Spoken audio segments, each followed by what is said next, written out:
yun, no, mga idol, isang magandang umaga, no. Dahil, update lang tayo, no, sa bagyong Carina, no. So ayan nga, no, talagang medyo may kalakasan talagang bagyo na to, no.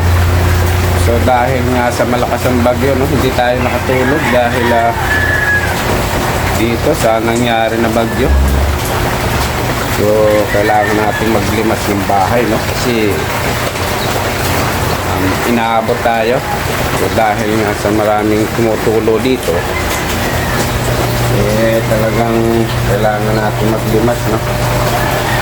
So napakalaking perwisyon ito para sa atin mga idol. So share lang to, no, share at update sa